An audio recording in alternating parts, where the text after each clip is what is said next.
नए वर्कशॉप के लिए हम लोग इस नए वर्कशॉप को शुरू करते हैं। Workshop number 34। ध्यान से आप लोग देखिएगा और सुनिएगा और इंपॉर्टेंट पॉइंट्स को नोट भी कीजिएगा। जैसे मेरा पहला सवाल है, catch the rain. Catch the rain अभियान का संबंध किससे है? तो जान लीजिए इसका आंसर है कैच द रेन मतलब जल प्रबंधन। इसका आंसर होगा जल प्रबंधन, water management. Catch the rain नाम से ही सर्वविदित है। इस कार्यक्रम को 22 मार्च को भारत के प्रधानमंत्री ने विश्व जल दिवस, आप लोग जान लीजिए कि 22 मार्च विश्व जल दिवस के रूप में मनाया जाता है। और इसी दिन भारत के प्रधानमंत्री ने जल प्रबंधन हेतु कैच द रेन नामक प्रोग्राम को लॉन्च किया है। और जल प्रबंधन तो जैसे इसका प्रमुख उद्देश्य है, साथ ही साथ यह देश के ग्रामीण और शहरी क्षेत्रों में वर्षा जल के संचयन पर जोर देता है। देश के प्रत्येक जिले में रेन सेंटर्स की स्थापना की बात कहता है और शहरों के सभी भवनों पर, हम लोग शहर में आज रह रहे हैं तो शहर में जितने भी मकान हैं उन सभी मकानों पर वर्षा जल संचयन प्रणाली की स्थापना की बात कहता है। अपने यहाँ तो पटना बिहार में तो ऐसा कोई छत दिखता ही नहीं है जहां वर्षा जल संचयन की प्रणाली या पद्धति को स्थापित किया गया है। अब आते हैं,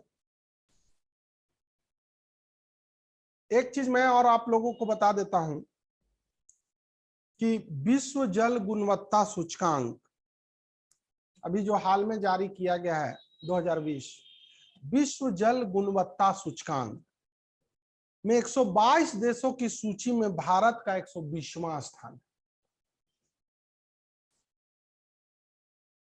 अर्थात पूरे विश्व में 122 देशों के जल यानी पानी की क्वालिटी को यदि मापा गया है तो उसमें अपना देश जो है 120वें स्थान पर। अब सोचिए हमारे यहाँ स्वच्छता और पेयजल के लेकर कितना गंभीर संकट उपस्थित हो गया है।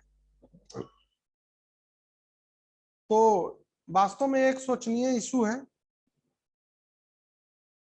और दूसरी जो बात है इससे जुड़ा हुआ वो भी बड़ा ही इंपॉर्टेंट है और चिंताजनक है कि आज भी भारत के 75% घरों में शुद्ध पेयजल का अभाव है। अब आते हैं क्वेश्चन नंबर 2, इस्तांबुल कन्वेंशन किससे है संबंधित? इस्तांबुल कन्वेंशन, अभी समय यहां थोड़ा गलत लिखा हुआ है, ये प्रिंटिंग मिस्टेक है। आप लोग कन्वेंशन का मतलब समझ ही रहे हैं, ये किससे संबंधित है? तो जान लीजिए इस्तांबुल कन्वेंशन को 2014 में लागू किया गया। 2014। इस्तांबुल का नाम आप लोग सुने हैं? यह मिस्र की राजधानी है इस्तांबुल। और इस्तांबुल कन्वेंशन जो है ये वास्तव में वैश्विक स्तर पर लैंगिक भेदभाव को समाप्त करने पर जोर देता है। लैंगिक, यह महिलाओं के प्रति होने वाले हिंसा के सभी स्वरूपों को न केवल सार्वजनिक स्थलों पर बल्कि घरेलू स्थानों पर भी यह समाप्त करने की बात कहता है। और इसका नाम है इस्तांबुल अभिसमय अर्थात इस्तांबुल कन्वेंशन। यह 2014 में शुरू किया गया है। चर्चा में इसलिए है कि कुछ दिन पहले मिस्र ने इस कन्वेंशन से अपने आप को अलग कर लिया है अभी हाल ही में। दूसरा है तीसरा क्वेश्चन नंबर 3, यूरोपीय परिषद काउंसिल ऑफ यूरोप की स्थापना कब की गई थी? तो जान लीजिए यूरोपीय परिषद से के नाम से आप लोग परिचित होंगे। तो 5 मई 1949, 5 मई 1949 को यूरोपीय परिषद की स्थापना की गई। इसका मुख्यालय स्ट्रासबर्ग में है। स्ट्रासबर्ग, ये स्ट्रासबर्ग फ्रांस में है। इसकी आधिकारिक भाषा अंग्रेजी और फ्रेंच है। वर्तमान में इसके 47 सदस्य हैं। यूएसए, कनाडा, मैक्सिको, जापान ये पर्यवेक्षक हैं। यूरोपीय परिषद के पर्यवेक्षक का दर्जा यूएसए, कनाडा, मैक्सिको, फ्रांस को प्राप्त है, जापान को प्राप्त है। और सवाल ये उठता है कि आखिर इस परिषद की स्थापना क्यों की गई। तो जान लीजिए, इस परिषद के बहुत उद्देश्य हैं, लेकिन सबसे प्रमुख उद्देश्य यह है कि यह यूरोप में मानवाधिकारों, ह्यूमन राइट्स को प्रोटेक्ट करता है। यह यूरोप में ह्यूमन राइट्स को प्रोटेक्ट करता है, साथ ही साथ लोकतंत्र एवं विधि का शासन, रूल ऑफ द लॉ को सुनिश्चित करता है।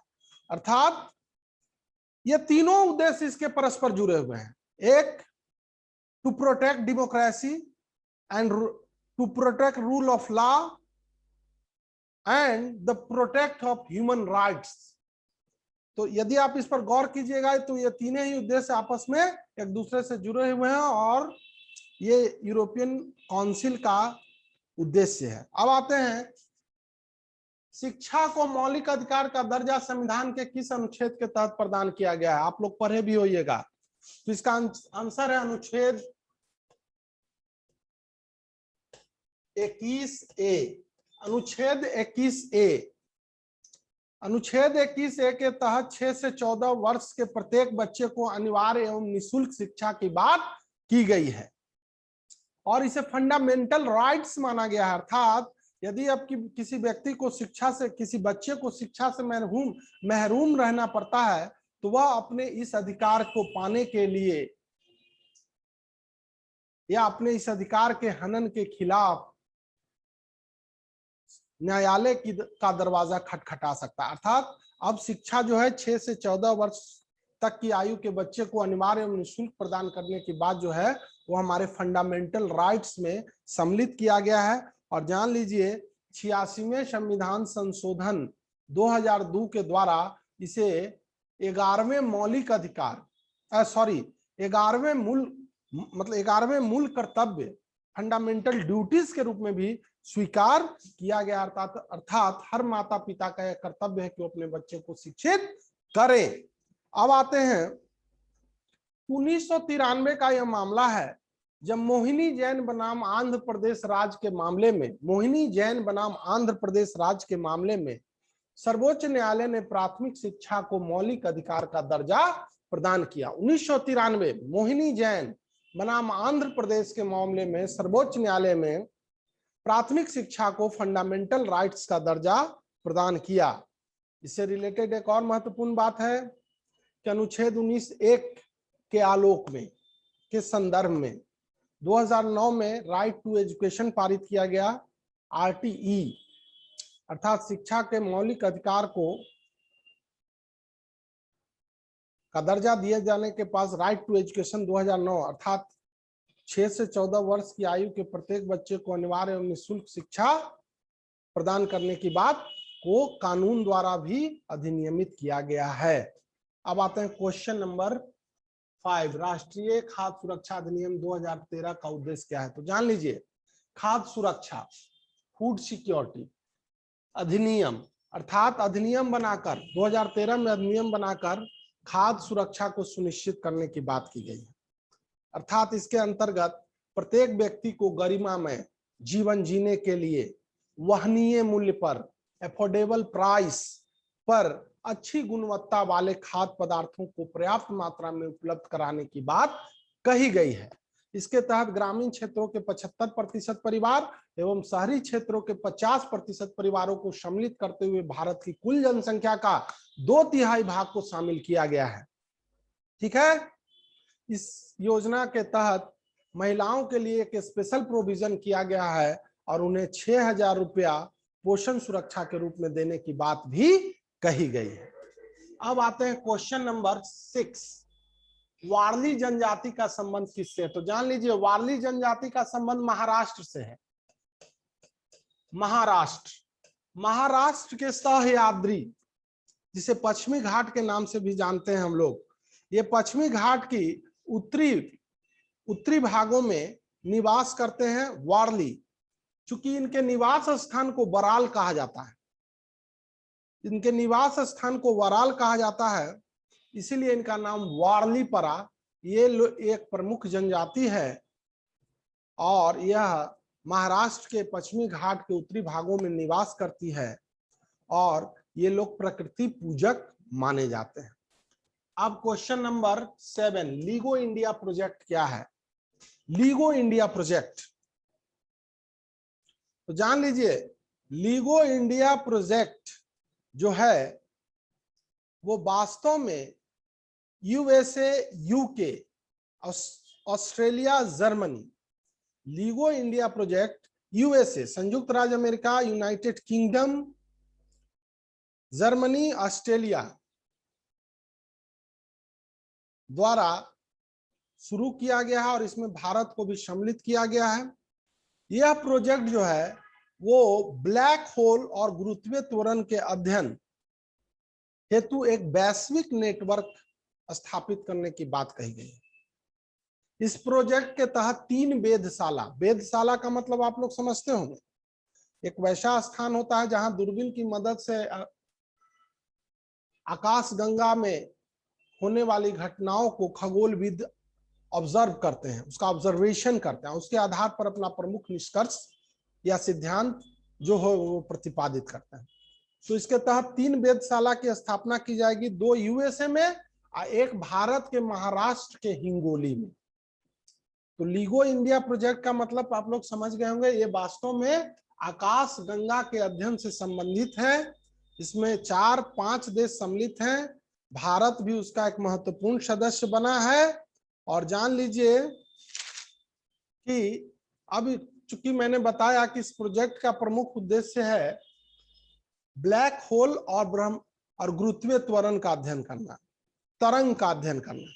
तो ब्लैक होल क्या है? ब्लैक होल एक ऐसा पिंड है जिसका द्रव्यमान, घनत्व और गुरुत्वाकर्षण अनंत है, जिसका द्रव्यमान, गुरुत्वाकर्षण और घनत्व अनंत है। कहा जाता है कि यदि प्रकाश की किरणें भी इसके प्रभाव क्षेत्र में जाती है तो विलुप्त हो जाती है, वो वापस परावर्तित होकर नहीं लौट पाती।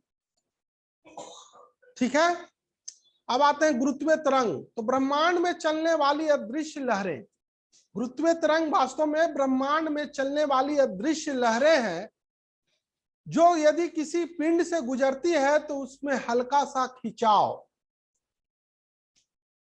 उत्पन्न होता है, लेकिन वास्तव में इस खिंचाव को हम अपने आप महसूस नहीं कर पाते। तो इसे ही समझने के लिए लीगो इंडिया प्रोजेक्ट का शुरुआत किया गया है। अब आते हैं क्वेश्चन नंबर 8, भारत में हीलियम का भंडार कहां पाया जाता है? तो जान लीजिए इसका आंसर होगा झारखंड। इसका आंसर झारखंड।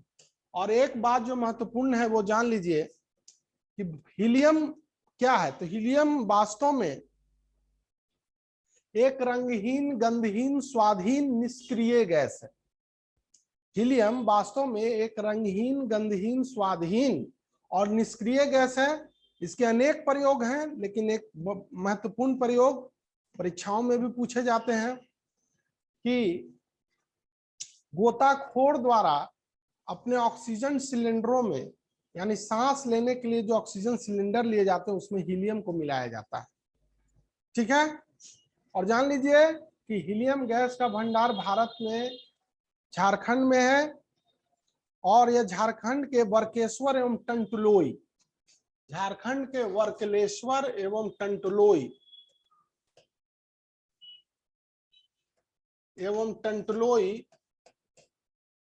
ज्वालामुखी क्षेत्रों में, लावा ज्वालामुखी क्षेत्रों में पाया जाता है। हीलियम ज्वालामुखी के पश्चात हीलियम गैस का, ज्वालामुखी एरप्शन के पश्चात भी हीलियम गैस निकलता है। ठीक है, अब आते हैं अगला क्वेश्चन, राष्ट्रीय हाइड्रोजन ऊर्जा मिशन क्या है? तो जान लीजिए वर्ष 2021-22 के बजट में भी भारत सरकार ने राष्ट्रीय हाइड्रोजन ऊर्जा मिशन की घोषणा की है। वास्तव में यह इस कार्यक्रम का उद्देश्य, इस मिशन का उद्देश्य कार्बन उत्सर्जन को कम करना है, कार्बन उत्सर्जन को कम करना है तथा जलवायु परिवर्तन के खतरे से निपटना है। जैसा कि हम लोग जानते हैं कि आज जलवायु परिवर्तन विश्व की एक प्रमुख समस्या के रूप में हमारे सामने आया है और इस जलवायु परिवर्तन का सबसे बड़ा कारण जो है वो कार्बन उत्सर्जन है। कार्बन उत्सर्जन, कार्बन गैसों का उत्सर्जन, यानी कार्बन गैसें जो हैं उनका उत्सर्जन का सबसे बड़ा कारण जो है औद्योगिक विकास, यातायात में डीजल, पेट्रोल, कोयला इत्यादि, इन सब जो इनके बढ़ता हुआ जो प्रयोग है और इनसे जो गैसें उत्सर्जित होती है वो कार्बन गैसें कहलाती है। इसमें CO2, carbon monoxide, nitrous oxide इत्यादि प्रमुख गैसें हैं, जिससे हमारा वायुमंडल धीरे धीरे गर्म हो रहा है। ग्लोबल वार्मिंग का समस्या उत्पन्न हो रही है। ये ग्लोबल वार्मिंग जो है हमारे पर्यावरण को परिवर्तित कर रहा है, जैसे कि समुद्र का जल स्तर बढ़ना, हिमखंडों का पिघलना, असमय बारिश होना, आंधी तूफान इत्यादि जो प्राकृतिक घटनाएं बड़े पैमाने पर हो रही है, वास्तव में इनके पीछे कहा जा रहा है कि ये सब का कारण ग्लोबल वार्मिंग है और ग्लोबल वार्मिंग का कारण कार्बन उत्सर्जन। तो कार्बन उत्सर्जन को कम से कम या समाप्त करने के लिए जरूरी है कि हमें ऊर्जा के वैकल्पिक स्रोतों पर बल देना होगा और हाइड्रोजन आज ऊर्जा के एक वैकल्पिक स्रोत के रूप में विकसित किया जा रहा है। ठीक है, अब आते हैं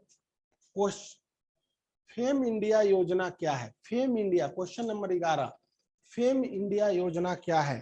तो जान लीजिए, इस योजना का प्रारंभ 2020 में किया गया। फेम इंडिया योजना 2020 में किया गया और यह एक राष्ट्रीय मिशन दस्तावेज है जिसका उद्देश्य भारत में इलेक्ट्रिक वाहनों के निर्माण एवं प्रयोग को बढ़ावा देना।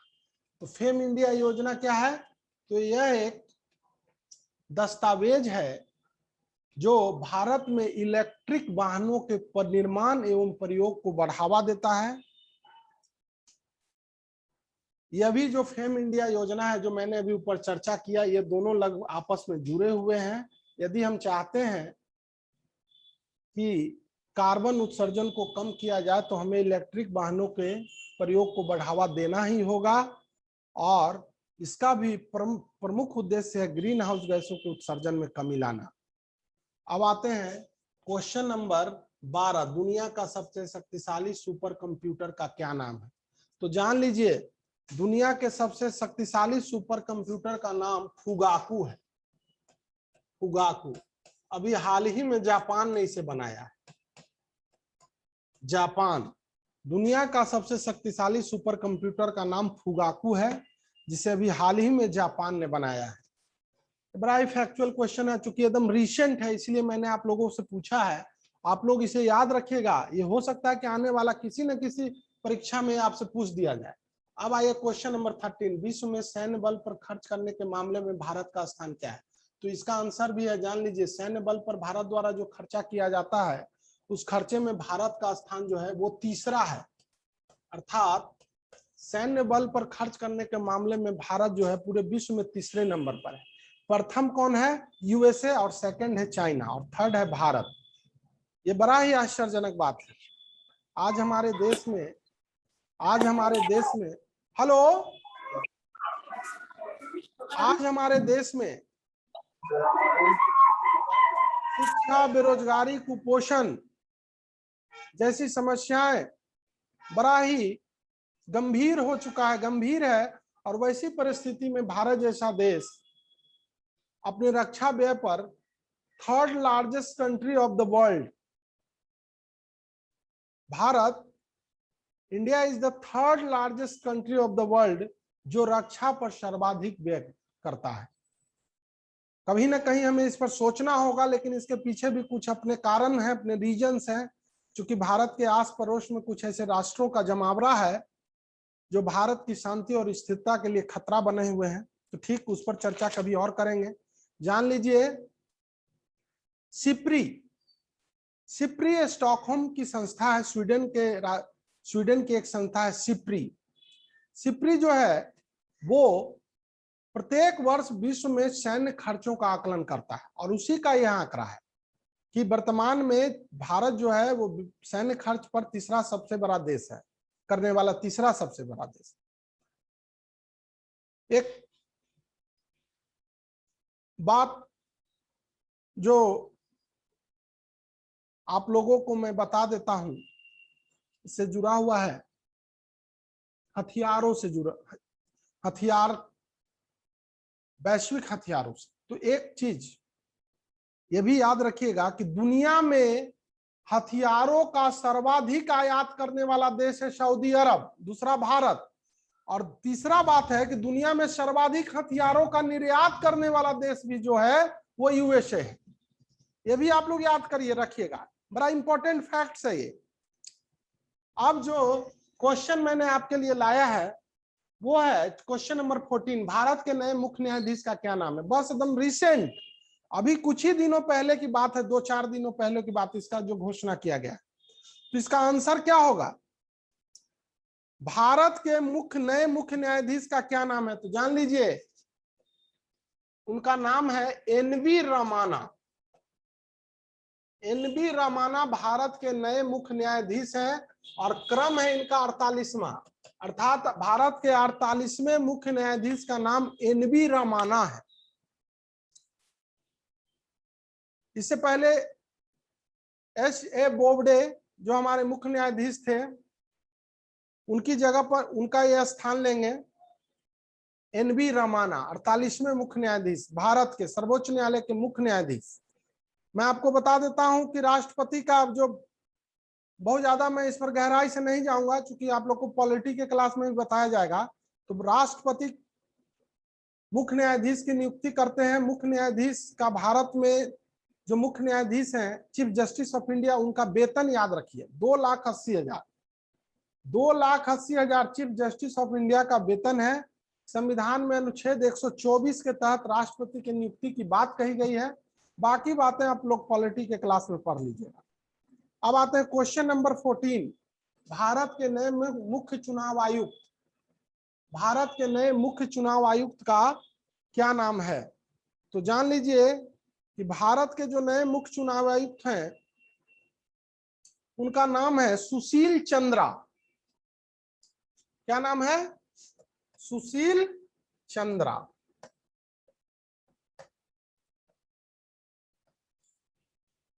भारत के नए मुख्य चुनाव आयुक्त का नाम है सुशील चंद्रा, जो सुनील अरोरा का स्थान लेंगे। सुनील अरोरा के जगह सुशील चंद्रा भारत के नए मुख्य चुनाव आयुक्त नियुक्त किए गए हैं। मुख्य चुनाव आयुक्त एक संवैधानिक पद है और इसकी नियुक्ति राष्ट्रपति के द्वारा की जाती है। इसका कार्यकाल 6 वर्ष का होता है या 65 वर्ष। कहने का मतलब कि 6 वर्ष का कार्यकाल है, यदि उससे पहले वो व्यक्ति 65 वर्ष की आयु प्राप्त कर लेता है तो वो रिटायर्ड होगा, अर्थात अपने पद से सेवानिवृत्त हो जाएगा। इसे महाभियोग की प्रक्रिया के द्वारा हटाया जाता है।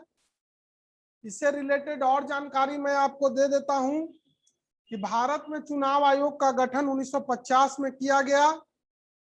1993 तक यानी 1990 तक भारत में एक ही चुनाव आयुक्त होते थे, लेकिन 1990 में एक सदस्यीय चुनाव आयोग को 3 सदस्यीय बनाया गया, जिसे फिर थोड़े समय के लिए खत्म कर दिया गया। पुनः 1993 में इसे 3 सदस्यीय बनाया गया। एक मुख्य चुनाव आयुक्त होते हैं और 2 अन्य चुनाव आयुक्त। चुनाव आयुक्त का वेतन जो है वो 2.5 लाख रुपया मासिक है। यह भी आप लोग याद रखिएगा। अब आते हैं क्वेश्चन नंबर 16। वर्ष 2020 का सरस्वती सम्मान किसे दिया गया है, सरस्वती सम्मान 2020 का।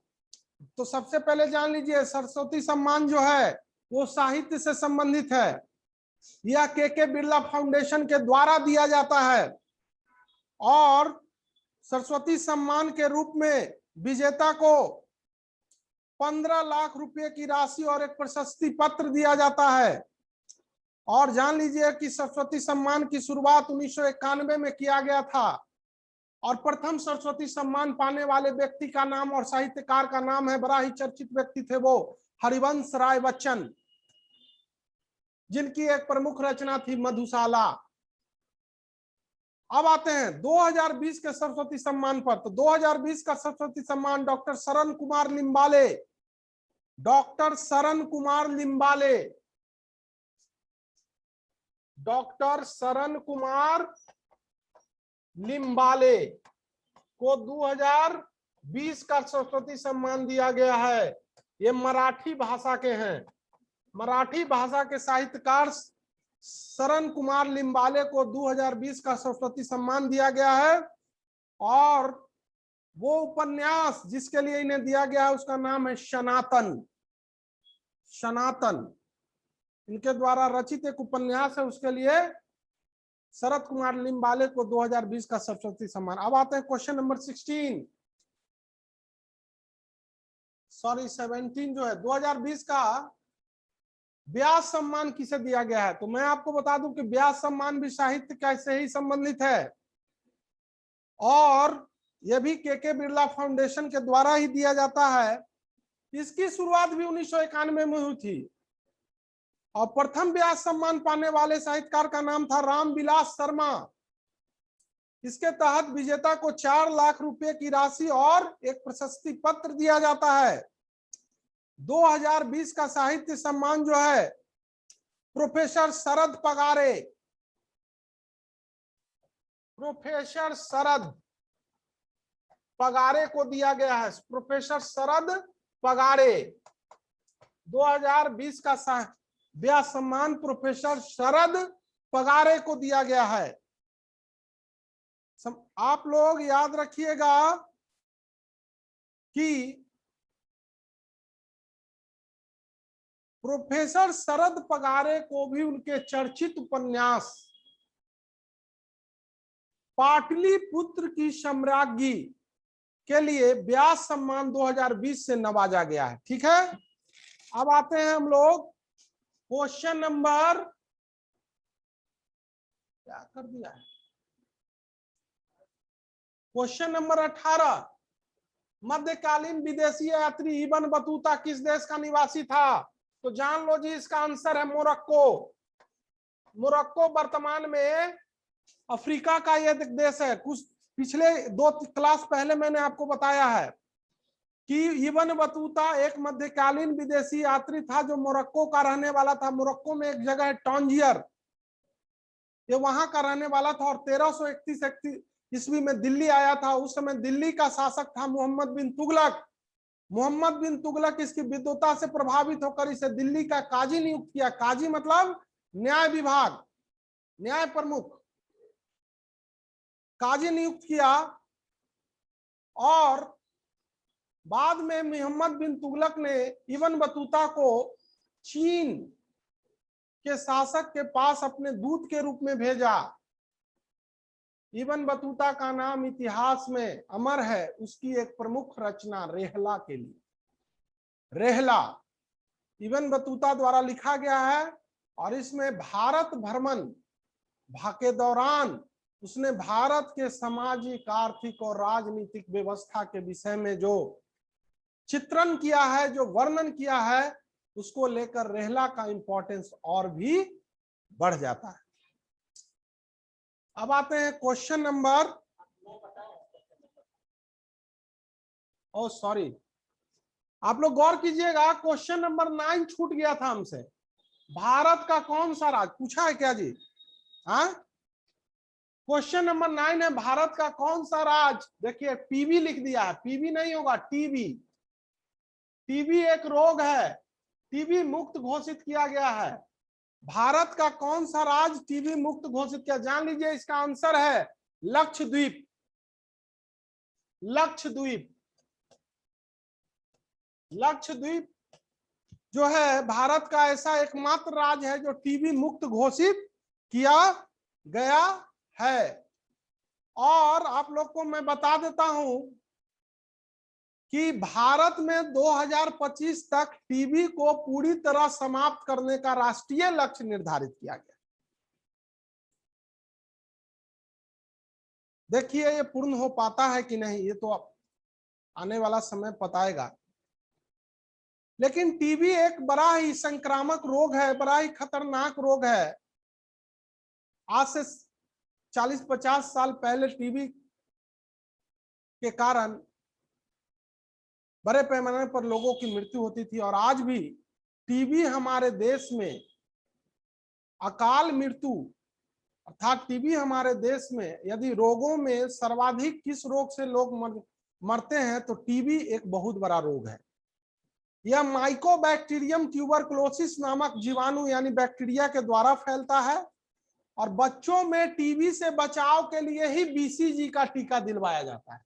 ठीक है, अब आते हैं क्वेश्चन नंबर 19। अश्वघोष नामक, देखिए विद्वान को विद्युत लिख दिया गलती से, विद्वान किस शासक का समकालीन? ये इतिहास में मैंने आप लोगों को बताया भी है। तो अश्वघोष नामक विद्वान, पहले जान लीजिए इसका आंसर होगा कनिष्क। इसका आंसर क्या होगा? कनिष्क। अब मैं बताता हूं कि अश्वघोष कनिष्क का समकालीन था। कुछ इतिहासकारों ने इसे कनिष्क का राजकवि भी कहा है।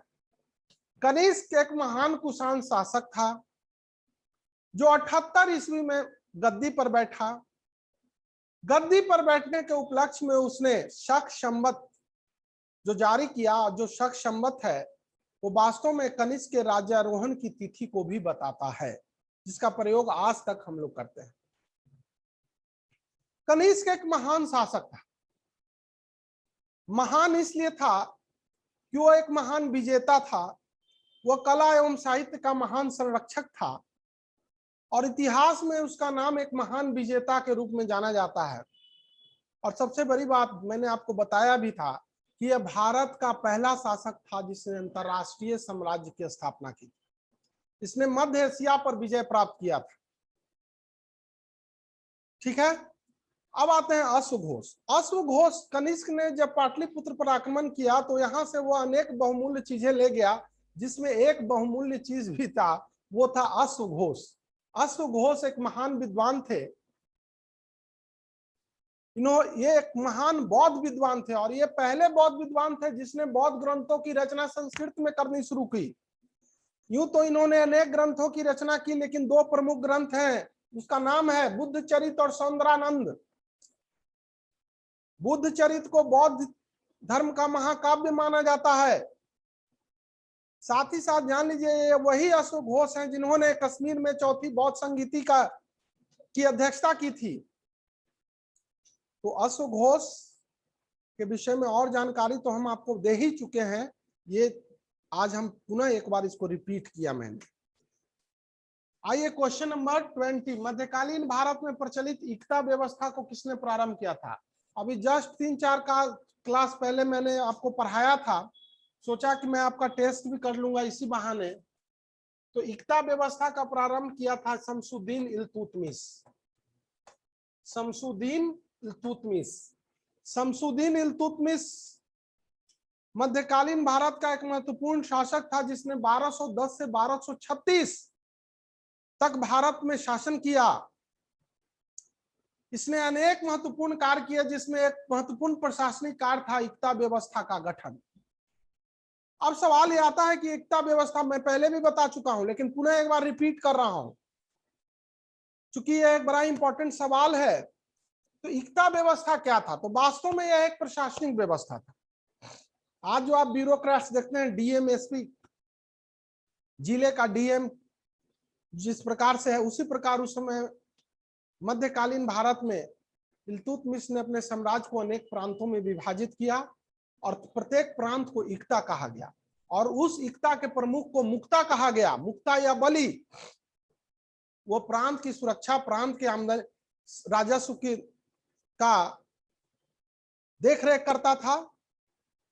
उसका पद हस्तांतरण ट्रांसफरेबल था। साथ ही साथ यह इसके एक अन्य महत्वपूर्ण उद्देश्य थे, और वो उद्देश्य था कि यह भारत में पूर्व से चली आ रही सामंतवादी व्यवस्था को समाप्त करना का एक माध्यम बना।